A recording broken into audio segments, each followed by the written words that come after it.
Norway is one of the best places we've ever visited in the world, and there's an almost never-ending list of amazing places to explore, so you want to be a bit organised before you go to avoid wasting any valuable time during your first trip. Here's a few useful suggestions to help you get organised for your own Arctic Circle adventure, so you find some lovely places, do some exciting activities and keep your expenditure as low as possible. Norway has a reputation for being expensive, but a lot of it is avoidable. Tip number one before you even go. It's pretty well impossible and certainly impractical to avoid Norwegian toll roads, but there are hundreds of toll tunnels and lovely highways that make the motoring there a real pleasure.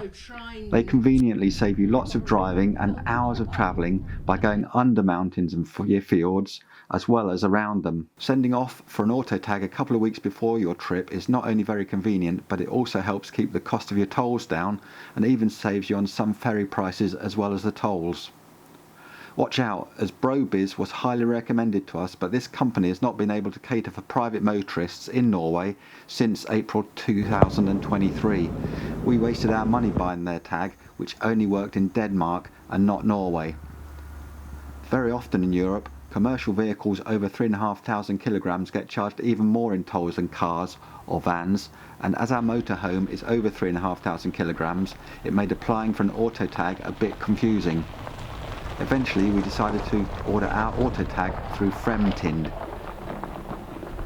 The company was simple to deal with on their website and easy by using email in English. They provided us with a tag that kept the cost down by charging us the same as a van under 3,500 kilograms because we were a motorhome, not a commercial van or lorry. So moving on to tip number 2. Setting off from the UK at the end of April was a great idea. It means you can have a break from travelling and see the colourful tulip fields at Lisa near Amsterdam en route. Numerous waterfalls in Norway are a massive spectacle, and as the weather has warmed up by May, it means they are at the most powerful, with the snow starting to thaw out. It's also a good chance to go for a cold dip, as after the winter now, everywhere is not so frozen. Nature also means that spring is fantastic for seeing wildflowers and birds. The other huge bonus is that it's not a peak time for tourism, so the roads are quiet and the van park-ups are plentiful and not busy. Next thing, keeping the cost down. And here's tip number 3. Not much is cheap in Norway, but standards are very high, so arguably it's good value if you can afford to spend out. We were on a tight budget though, so we filled up with fuel before arriving and stocked up with budget price food and alcohol before taking the ferry over. There are Lidl supermarkets in Denmark, but they were not popular in Norway, and they sold out their premises to Rema 1000, who, along with Co-op Extra and Kiwi, are considered to be the low-price supermarkets. They are at least 10 to 15% cheaper than regular grocery stores, and are therefore the grocery stores to look out for in Norway if you are concerned about your budget. It sounds too good to be true, but to boost tourism and access to rural coastal communities, the Norwegian government has put aside a huge budget to provide many free car ferries. Even more routes have been added since we visited. Google free ferries in Norway and choose a route that appeals to you. We loved our free car ferry trip to Lofoten via a terrific stay at the remote island of Værøy, and we travelled from Bodo. Tip number 4. During early May, we don't suggest rushing to the north along the faster and easier route through Sweden. We found that taking the scenic, slower drive going up northwards through Norway worked really well this time of year.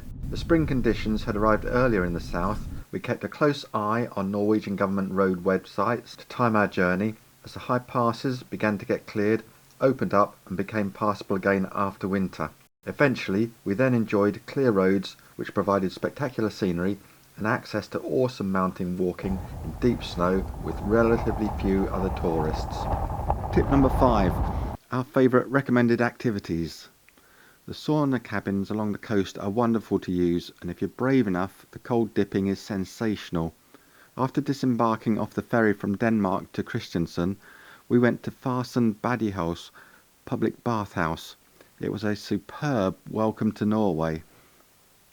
As well as the snowy walk up Trolltunga, we enjoyed using our inflatable canoe to paddle across the fjord and then ran up to the Engenbreen glacier.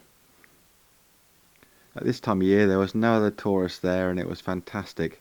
Now don't miss this, we took a cheap retractable fishing rod with a spinner. Despite having no previous experience, we thoroughly enjoyed some really exciting cod fishing and fish dinners. We feel like we only skimmed the surface of Norway in our 4 weeks there, and there's loads more staved churches, wildlife, countrysides, towns and cities to return for. I hope this video was useful and that you also enjoy such a good visit to the country as we did. Thanks for watching and bye for now.